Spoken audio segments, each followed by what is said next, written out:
Okay, getting a couple minutes late start here, but most of you didn't know we were going to be starting one anyway, so heck yeah, right? I think the goal for today is to just do some MIDI stuff, talk about MIDI. I know there's a bunch of people who use Logic and GarageBand and a lot of other workstations who understand what MIDI is on one level, but maybe there's a number of you who use it but don't fully understand all the different parts to it. So I thought we would, break it down a little bit, talk about some of the cool things we can do with MIDI, and hopefully we'll get a crowd on here and can answer some questions about it as well. I mean, that's the best part about live streaming is having that interactivity a little bit. So if you're jumping on now, and I'll say this again in a few minutes for those who are jumping on later, but if you have any specific questions about MIDI, just let me know in the chat, and we can focus our conversation in different places. We're going to stick with MIDI more than going off on some other tangents, but yeah, let's see what we do with it. First and foremost, I mean, you probably all have at least, I think most people who would tune in and be using Logic understand at least a little that MIDI is the control protocol we use when controlling all the virtual instruments. And so it's like when I push a key on my MIDI keyboard,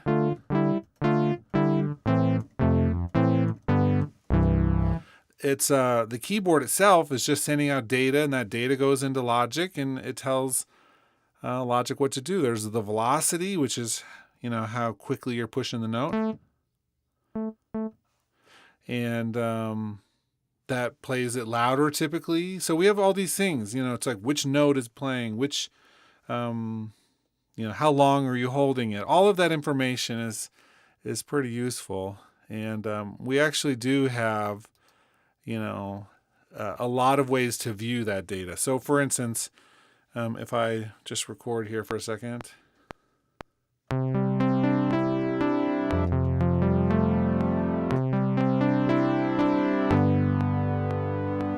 You can see all the information that was just created in our event list, our event editor.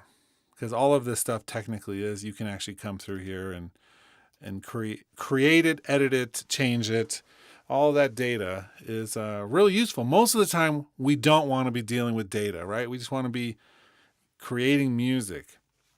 Every once in a while, we got to see what the data looks like and how to use it. But I'm not as interested today in talking about the specific data because I think that it's nice to know it's there and we can look at it like this. But I actually want to talk about a few things Logic specific, which are, I think, kind of interesting in some ways, but can trip people up at the same time. For instance, right off the bat, because it's data, it's not audio data, meaning if you put up a microphone in a studio with a piano and you play a piano and you capture that with audio recording, you can do some things to edit that, but it's not like you can't go back in and change the original performance and then re-record the audio. With MIDI, we can do that. But that type of data, the audio data, is more limiting. MIDI data is really powerful in some ways. But if you have used Logic for any amount of time, you'll know that we have like the project settings, and we have the global settings, and we have menus all over the place. We have these top menus and we have these sub menus.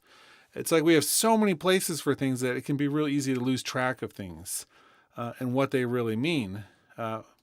One thing I want to point out right off the bat is, for instance, when we have general properties over here, we have our region properties and we have our track properties. So the track properties apply to everything on the track, and then the region properties apply to whichever region is selected.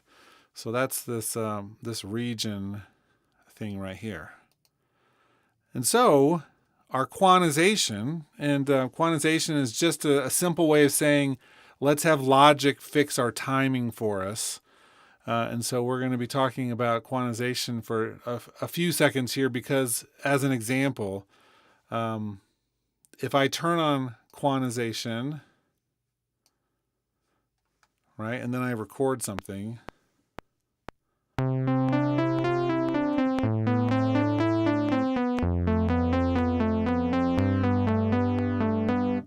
right, the next thing I record after I turned on the quantization gets quantized, even though I hadn't even recorded it yet, because I set the quantization on this track with nothing selected. Now, I go back to the original region right here, this first one, right? This one that I had recorded before I turned it on, and you'll notice over here the quantization is turned off. So this is the kind of quirky stuff that you have to really be on your toes with something like Logic. Because if you have like a region selected and you make a quantization change, it's going to change that region. If you don't have a region selected when you choose your quantization, then it's going to apply to all of the things that you create next. That's kind of like a mind meld in some ways because it can be really confusing. And hey, Jerome, how you doing? Jeroen, good evening. Let's see. Can you send the same MIDI data to two different instrument tracks? There's lots of ways to do that. For instance, one of my favorite ways of doing this would be to have, let's make it just another instrument track, right? And on this instrument, let's load up, I'm going to turn on patch merging for a second. I'm going to put a piano on here. So now I've got piano and a synthesizer. One of the easiest ways I think is to do a track stack. Because then when I have the track stack selected, this top part, anything that's inside that track stack is going to play both.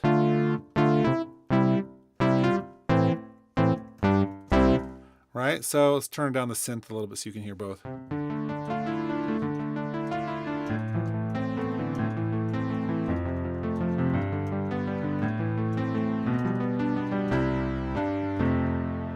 And if I record,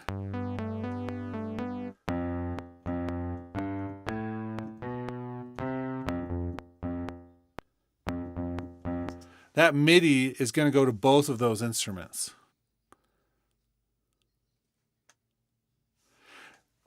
Really? I mean, it's a good way to have one thing, but you can always push this down on any of those other tracks. But if you put it up on the track stack, it'll do both. Now, there are some things I don't like about the track stacks, but one of them being we don't get our MIDI effects. So I use MIDI effects for everything with MIDI. But you lose some small amount of functionality by using a track stack, but not enough to worry about in most cases if you need to combine them like that. Hope that there are probably some other ways of doing this. For instance, let me show you one other way of doing this. So I make a new instrument track, a new instrument track, a new instrument track. So this first one, we'll set the MIDI out port. I want to try the Logic Pro Virtual thing for a second. This is it came out the newest version. And we'll set channel 1. And then for the next instrument, I want to do the Logic Pro Virtual in channel 1. And the same for this one. I know this works with the IAC driver, but we're going to try it real quick with this. So retro. And for the next one, let's just do, oh, not that. Alchemy.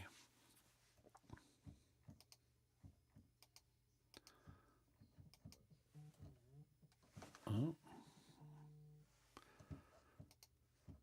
So I play my MIDI here, and of course nothing works right that moment because it's all set to the virtual. But I don't see anything here working either. Let me try this instrument utility external instrument for a second. I just want to see if this works with the virtual out. Ooh, that's different. I didn't know that was going to be different.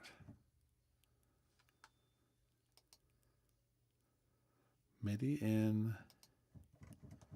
Okay, so maybe this isn't going to work this time. The external instrument plugin is different in 10.7.8. There's a new send program change. Let me try this all real quick with the IAC driver just to see, because right now something else is happening here.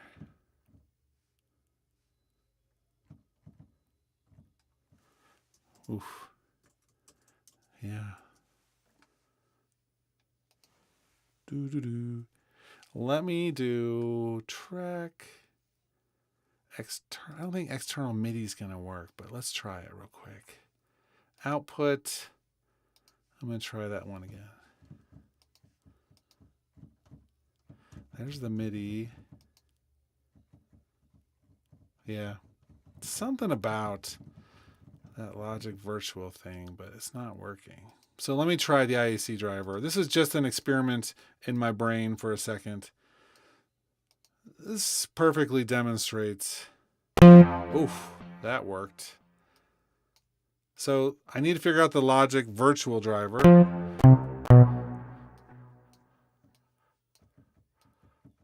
It's really loud.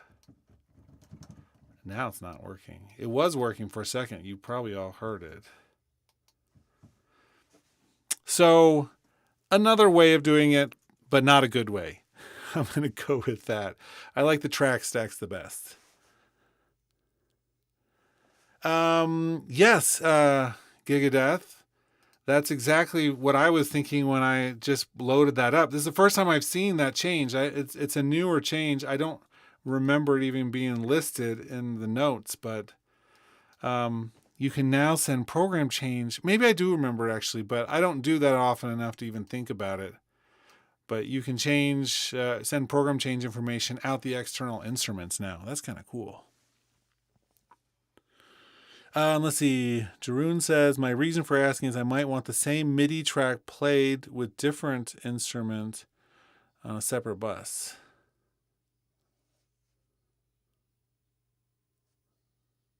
So in that case, it may just be the easiest to copy the MIDI data that you make on one of them onto a different one, or to use the track stacks like that. But I need to figure out the whole Logic Pro virtual cabling thing that they've just released. I haven't had as much time to mess around with that, but that sounds like a video that needs to be made here shortly. Okay, so back to the beginning of all of this. Really, there's a few ways to bring in or to record MIDI data. So you can play it with the keyboard. That's one of my personal favorite ways, but it's like I know just enough piano to make it useful.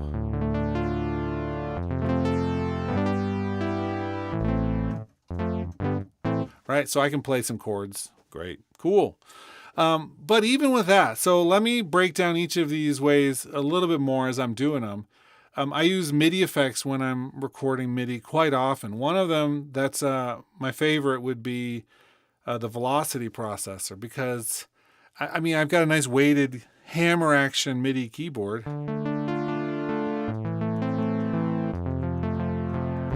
But my fingers, I don't practice, 10 hours a day or even 1 hour a day. And so often, if I'm like reaching up for a key and it's like my pinky finger, I'm having to put a little bit of arm into it because it's like I don't have the finger strength from, practicing all the time. And so this allows me to, like an audio compressor, it lets me do MIDI compression. So I get to set how much it's going to reduce. I get to set where that reduction starts. And then I can raise it all. This is a really great way to even out the playing.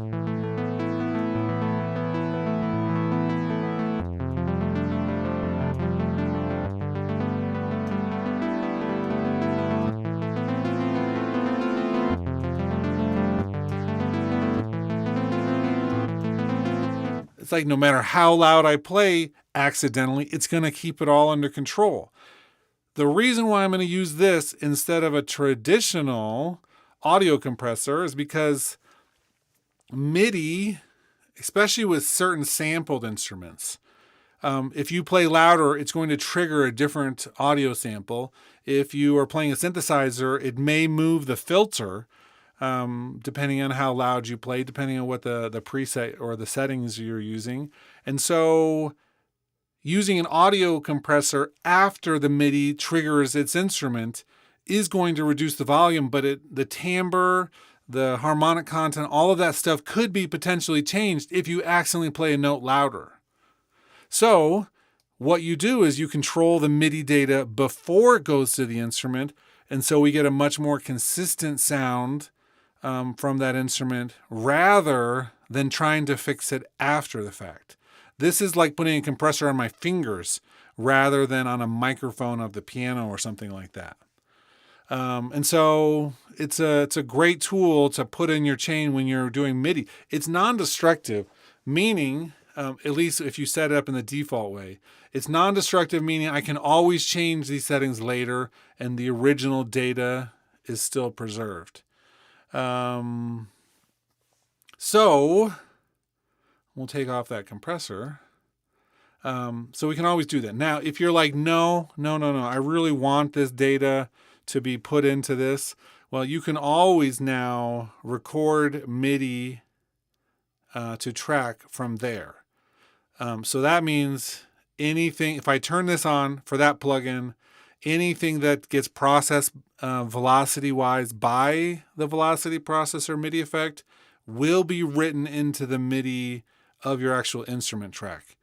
And for me, that does make sense because I know that I'm not going to want the erratic MIDI playing louder later. And so that I think is a useful tool to be able to do that.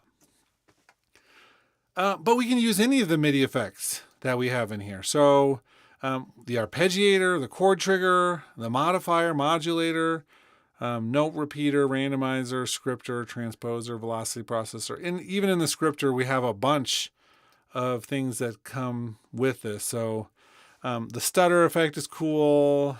There's, I don't know if these, sometimes I use the guitar and the drum stuff. I don't do too much with like the MIDI repeater or those, because I can do those in other places. It's like some of these things I think are a little bit duplicative of other tools, but that's pretty cool. So there's other things in here if you want to really sculpt the MIDI before it goes into the track. Sweet. But this is one way. So not only do we have the ability to record live, but we also have the ability to affect the data in near real time. I mean, we're going to call it real time, even though it's like there's the buffer, but it's like in the process from the moment I play the keys on the keyboard till it gets recorded into Logic. That's great. Along with that, we have the other things. Some of these are features which are not in Logic Pro for iPad, but let's customize our control bar and let's turn on capture recording. So now we've got the free tempo recording, which is the circle one. We have the capture recording, which is the square one. And let's see what that, Oh, see, it just did that. But what?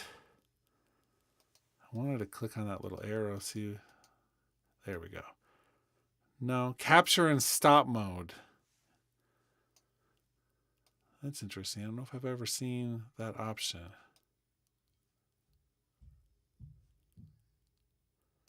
Cool.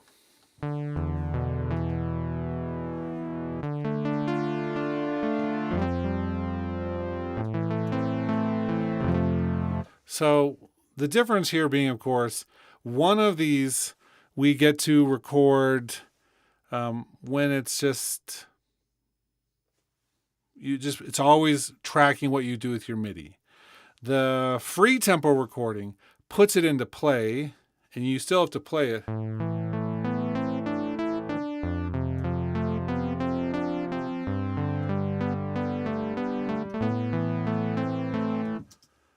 And then it lets you get a tempo, right? So, I mean, that's all what that is about.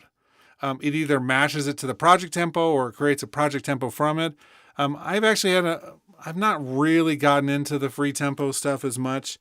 I know that I've used it a couple times on some film cues that I wanted to slow down.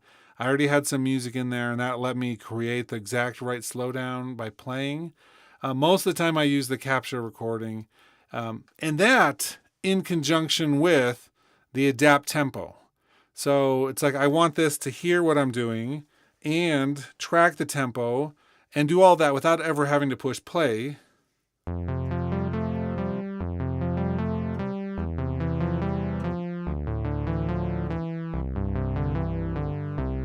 Right? So I just played that. I'm going to push the capture recording. It did not change my tempo. Something's going on with the tempo thing right now.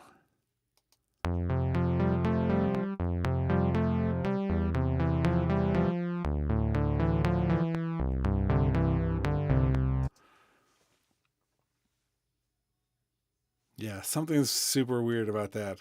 It looks like I played in perfect tempo without even meaning it, but it's not. It's a different time signature. Let's go back and try that one more time. I don't know what just...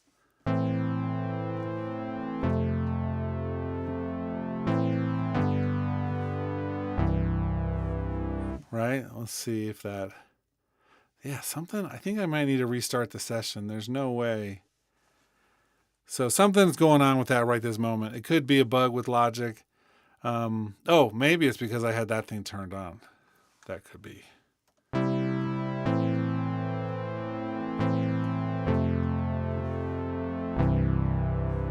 And I got to figure out what that button even does.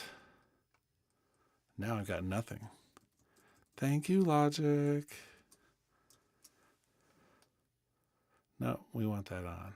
Okay, cool. So something with a glitch with the tempo stuff right this moment.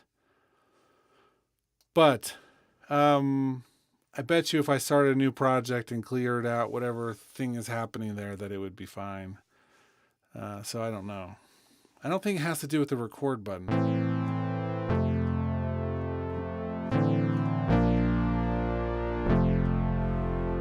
But let's try it once real quick. Yeah, it's like leaving the tempo exactly the same. So something's happening with the tempo part of that right now. Welcome to Logic. That's actually the real truth.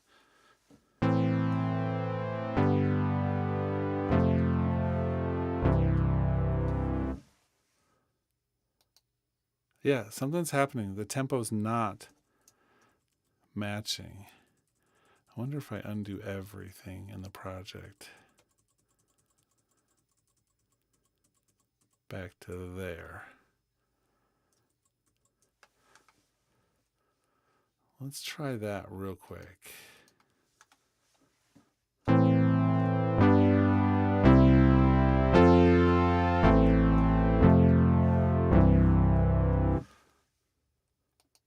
Yeah, so something happened in the middle. There's a bug of something. I think it's maybe because I did the free form, the free tempo recording, but that's what it should have looked like every time I did that.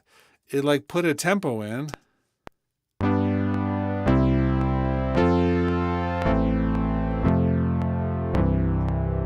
That's my feature that I like.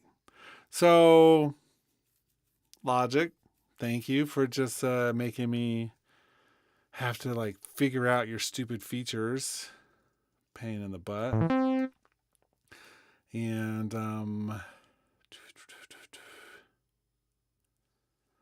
let's quantize those first notes. Okay.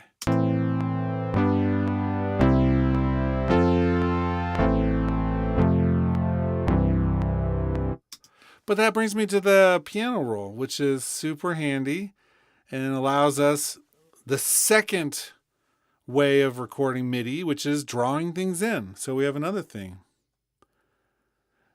Jeroen makes a joke about a bug with Logic. Oh, that's funny. Yes.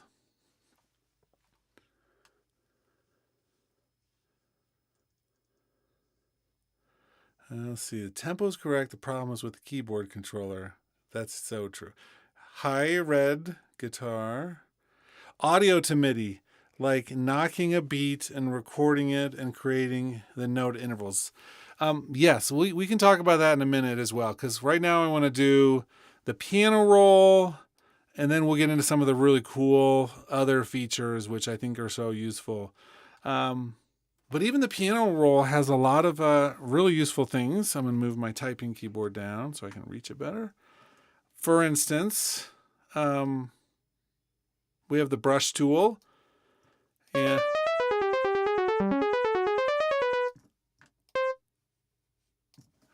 which means we can draw in some really cool things. Let's see.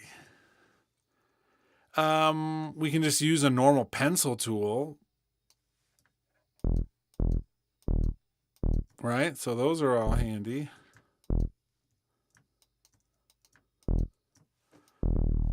Just delete it. And so we can do a lot in here.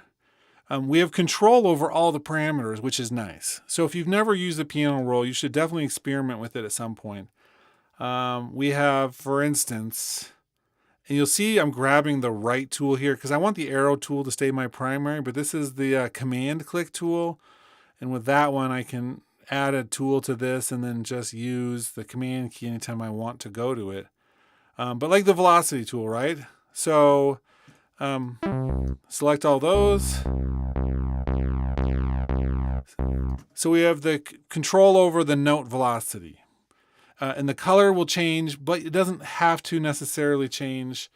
For instance, if we come in here to our menus, we can say note labels. Let's see, not that. We want to do note color by region, color by velocity, or by MIDI channel. So if you're doing a lot of stuff with various MIDI channels, sometimes if you're using complex multi-instrument and you're saying, I want this set of MIDI to be controlled by channel 1 and this set to be controlled by channel 2, then you can view it that way as well, which is kind of handy. I almost always just leave this by velocity.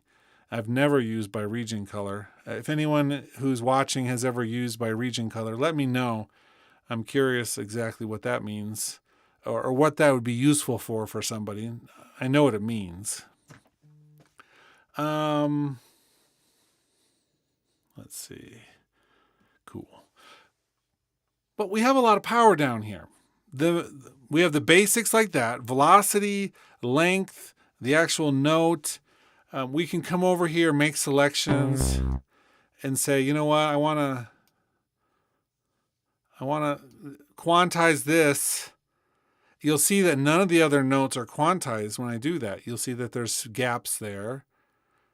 But now these ones that I have selected, so it's by selection. You can come through and do things with the normal quantization amounts, all of the normal things that Logic has. The strength of it, the swing of it, and then you can just hit the Q button and it'll quantize. We can also scale quantize it. So say that it's like you played a few wrong notes, but they're the right placement, but you just hit like an accidental, C sharp instead of C. You can always just select everything, say C and pick the scale and do that. So that's handy. We can do quantization. So we have a bunch of sliders on the left that are useful, all of that stuff. But we get to go even further into the data by opening up our automation, which then brings us to all of the other MIDI data that we have access to. Automation for the actual instruments, which can be stored here with the MIDI data, or we have the actual MIDI information, like the volume, the panning, sustain, expression, modulation, all of the continuous controllers, velocity, pitch bend, aftertouch, program change, and you can see which ones are currently used. You can see sustain, because I have a pedal that I was using, and then velocity in just a different format. So we can actually go through and see just all of this in different ways. Sometimes seeing your data in different ways can be really helpful. Other times it's also just helpful. If we use like a tool here, we can change our velocity so that it's like a line that goes down, right? So it's like we can draw it in.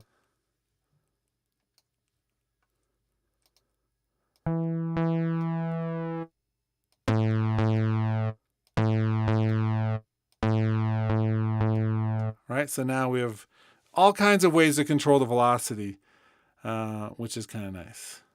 Now I think, let's see my pencil tool for a second. Still going to just be a line, it looks like. Couldn't remember. But we have access to all of that data here. Anything that's related to the MIDI data that we can manipulate is down in here. So that's a handy way to get even further into this. A couple other things that I do quite often would be this button right here, which is the collapse mode.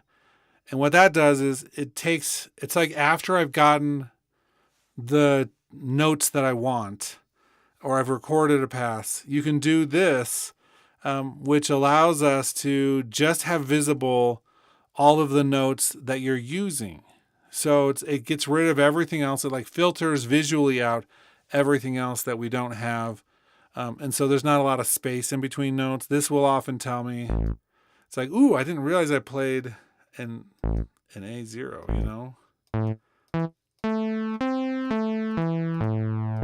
Because sometimes if you don't have that on, it's like you could be zoomed in. You're like, ooh, up here, up here. You don't even notice that a note is down there. You know, it's like, or if you hit a note somewhere else on your keyboard. So it's nice sometimes just to collapse them all down into the visible area of the screen. So handy ways to change notes, edit them, change the length. You can add them in here. You can draw them out. You can do so much. The piano roll is a great place. We're not going to do too much with the score editor, but the score editor is another tool where we can do that. This is not just a visual tool.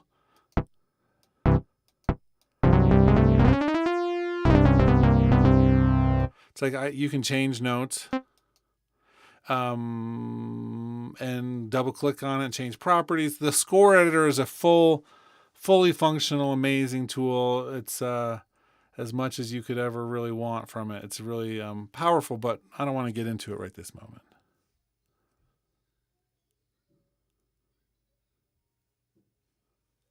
Trying to see if there's any other comments. Gigadeath, you're adding comments. Good. I'm not reading them all. Procore says, always region color for me for different articulations of strings, etc., different tracks. Okay, cool. And I wish more of the Logic third-party companies would use the articulation stuff from Logic. And by that, I mean, let me load up another instrument. And from the library, do the strings. So I've got one of the string sets here, right? Doesn't sound great. Nobody's going to be arguing with me about that right this moment. I just pulled out a preset, played it. I didn't do anything. But Let's see.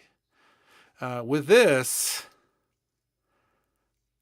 I can do the articulation and set the first ones to sustain, the second ones to staccato. I'm going to set the top two here to fall long and the bottom two to, let's see, tremolo, right? So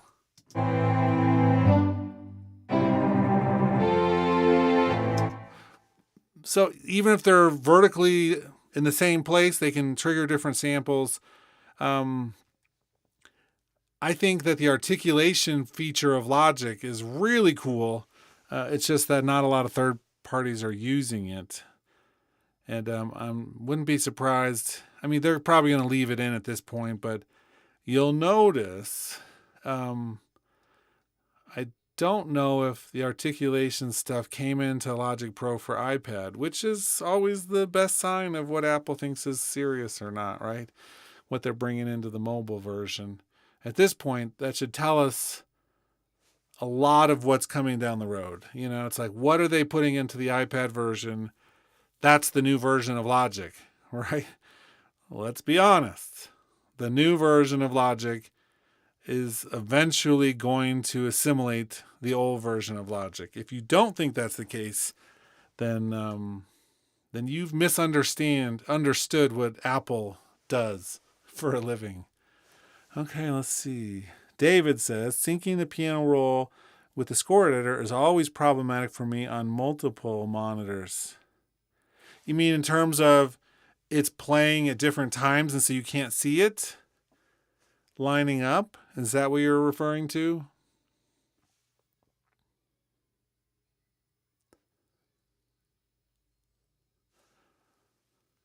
Interesting. I don't do it that way that often. I do have multiple monitors here, but I don't usually. Well, first of all, I almost always, when I'm working, and you'll see, by the way, when I did those articulations, it automatically put them in the score, which is cool. Another reason why I wish the articulations would be used by third-party companies. But you can't expect Apple to release a feature for Logic and then have everybody, bow down and adopt it. But this would be one that I would like.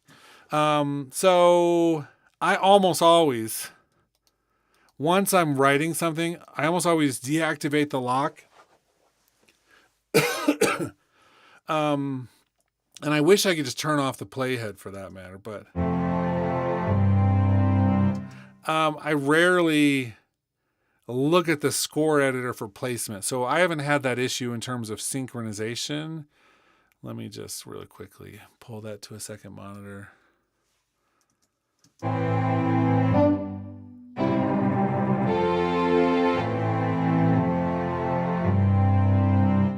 Oh, so beautiful.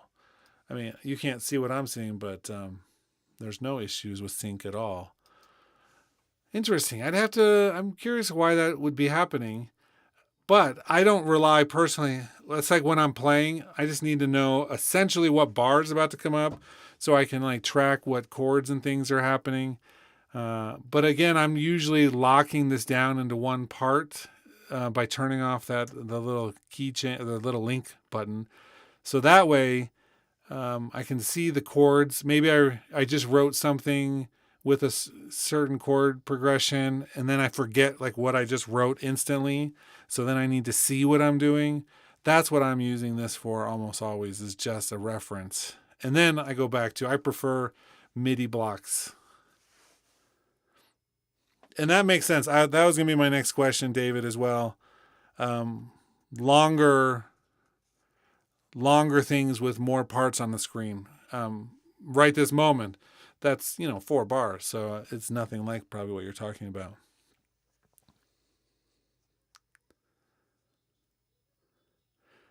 Native Instruments is telling every other company to use NKS, so Apple should win. But I learned about the articulations today after 20 years, so do the customers know? Linear composing. David, both of you. I'm just saying, reading both those comments. I don't know how many customers know about it at all. I do know that there's Let me think about this for a second. Track articulation sets. So you'll see I've got east-west. For the long, I'm getting these. So there are some companies doing it. These are from their set of sampled instruments, but I don't even know how many people are using these ones. They just popped up when I did an installation at one point. So they made them. I don't even know if they're accurate or not because I've tried a few of them and they seem hit or miss. Some of them work and some of them don't. So, but super useful. And you can create your own as well. I mean, you can make key switches that rely on this that become MIDI data. You can also do articulations that become MIDI data. And so you can actually say, I want note on, here's the note, the value start, the value end, what type of mode you want it for, and then what is the articulation going to be. And so you could create a lot of connections, even non-score related or non-traditional instrument related, right? So you don't even have to make it so that they're just score related, but you could say, I want, for instance, this one piece of this, I want the articulation to change where my filter placement is on the synthesizer. And then you go through and when you go into your MIDI note and you change the articulation, it could do that change instead of something else. Cool.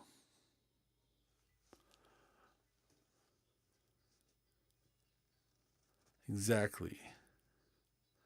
Okay, so piano roll. We're really doing kind of overview looks at some of this stuff today, but a lot of power in the piano roll.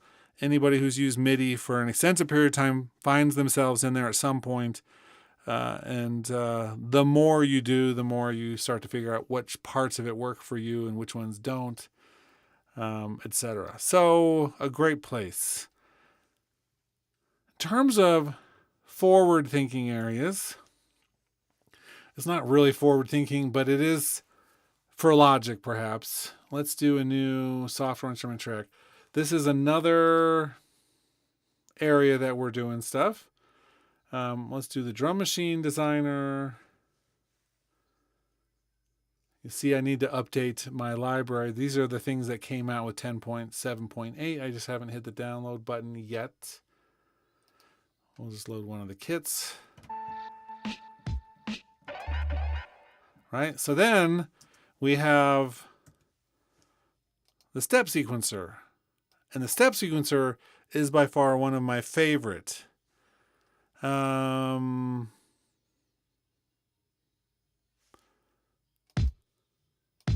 we program like this. And it's not just that. So Logic Pro for iPad, everyone's super excited, but we've been using our mobile devices with Logic for some time now. They came out with Final Cut for iPad as well. And whoop-de-doo, they never had an app for that. But for some period of time, we've had, I don't know if you can see this that well, but here's the Logic remote app for my phone, and it has the step sequencer on it. So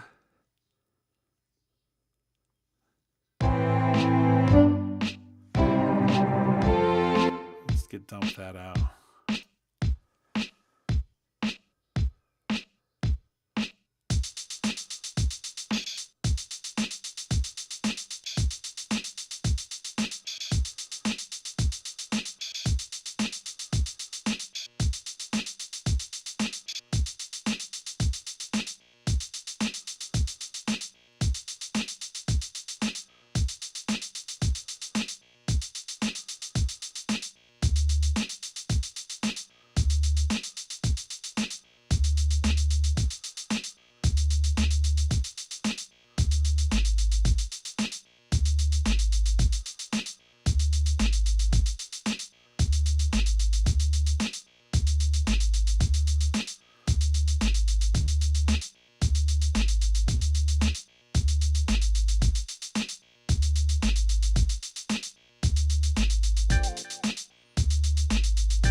So it's like I can program the step sequencer from my phone, and I don't even have to get down my mouse. It's even better with my iPad, right? Because it's a bigger screen. But this way of inputting data is more loop-based, although we can do quite a bit of steps, 64 steps. And we can decide what the steps are equaling. So we can go for a long time. But this tool has so many really cool features to it. In terms of programming, we can do melodic things. We can do some randomization type things. For instance, let's change the octave and do chance. It's like 100% chance for each of those notes to hit. Let's do like a 79% chance for that one.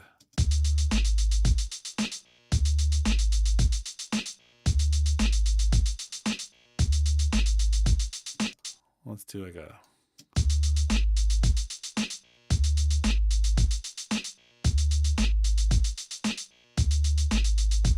On the last one it hit, the first three it didn't. So there's some probability things that we can do with this. You can, excuse me, you can really get in and create interesting things. There's the note repeat, which lets things, repeat. Instead of hitting it once in that one time, it hits it 4 times.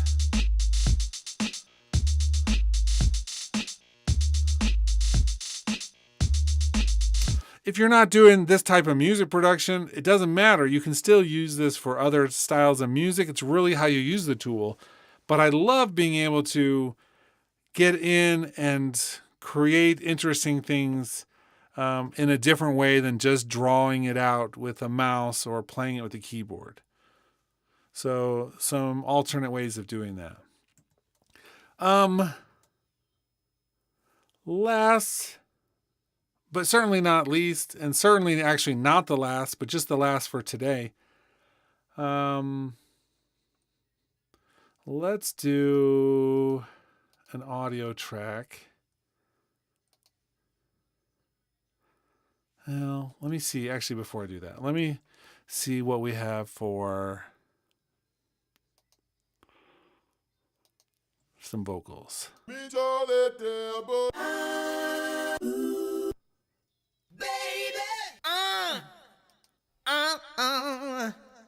Thank you, Andre. Help me, give it, my. Okay, this will be an example, right?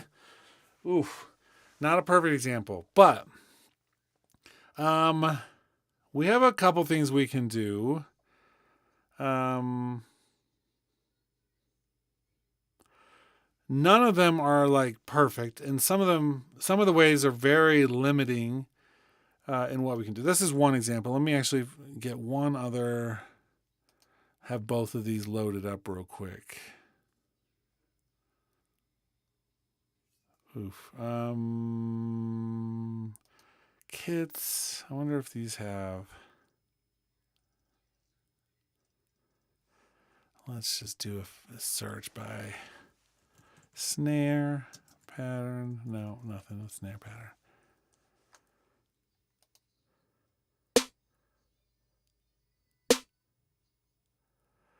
Right, so a long pattern. So I'm going to show you this one first real quick. This one, anytime you have drums recorded, these are audio files. I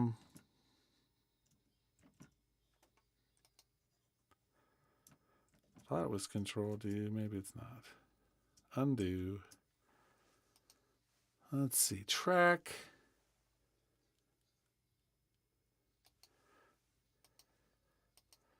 Maybe it won't let me because it's Apple loop. Let me convert this real quick just to a new audio file. Wave. Oh, I really hate Apple sometimes. Watch this. It won't let me convert an Apple loop to a wave, but I can convert it to an AIF. And then I can convert it. Actually, I don't even know if I need to. Then I could go to a wave if I wanted to. But let's do Yeah, so convert it. I guess I do need to. Ooh, Apple loops. They need to really. That's one of the formats of this that have been around for a long time. That it's time. Look, now I got a wave. Still won't let me do what I want to do, though. That's annoying.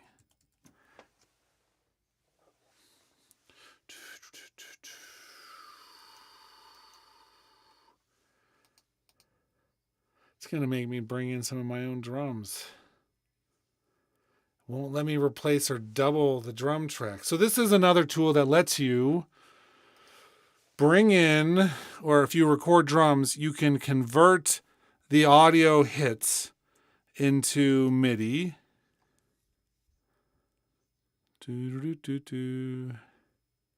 Oh wait, maybe I didn't actually. Audio files, media.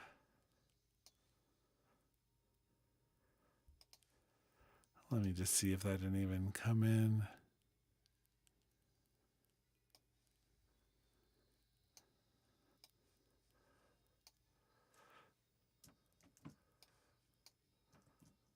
That is so annoying.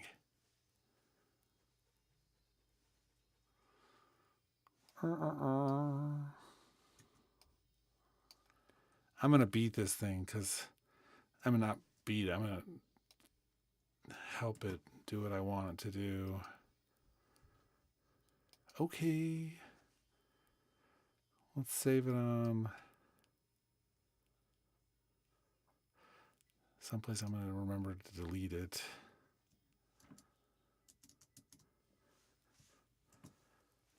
Oh, why is my camera all messed up? Thank you, everybody, for... Oh my gosh, that thing is amazing.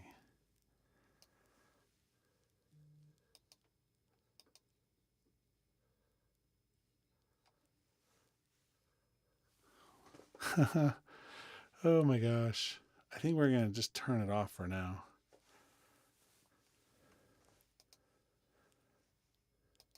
Okay, cameraless. My nice camera just like went berserk. Downloads is where I put that. And I just bring this out here.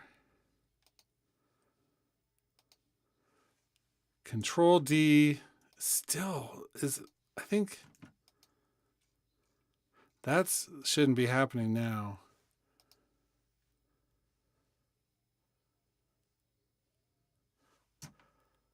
It's all grayed out, and I just made a new file. Should not have this problem at all. Okay, it's one of those days with Logic and my web camera.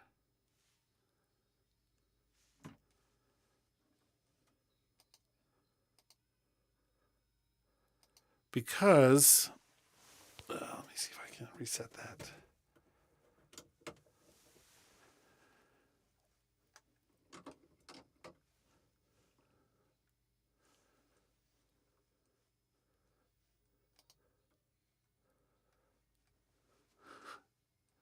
I don't know.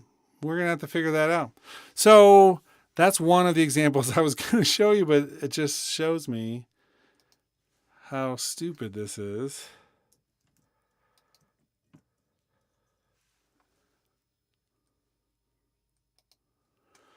Oof. The other one is the Audio-to-MIDI functionality, which has really been replaced in many ways by the flex. So we do flex pitch on anything that's monophonic. That's the key. So anything that's monophonic. My. Right? And then we take that information, those notes that it analyzed, and we're able to create a MIDI track from that information. Boom. So, geez, that was... I'm still kind of bumming that the drum replacement tool is having an issue for some reason. So let's load up something obvious like a synthesizer here.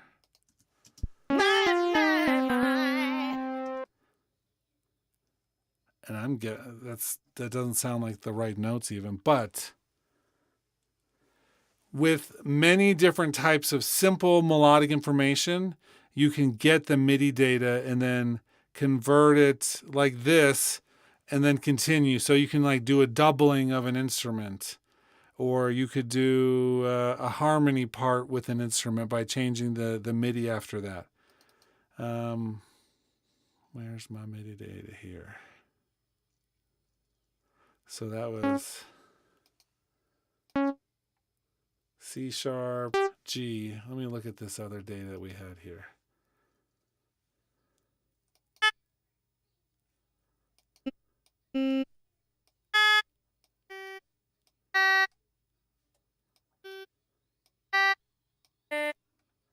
So it gave us what it thought it was. It didn't sound 100% right, but it's certainly not Melodyne.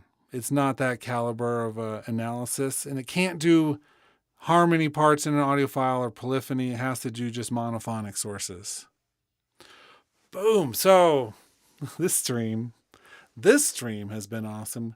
The good news is when I do these longer, 50 plus minute, only about 3% of the people ever make it this far in the stream later in rewatches. So we could just leave it and no one will even notice that there was like 5 minutes where my webcam was just pointed straight down. Woo.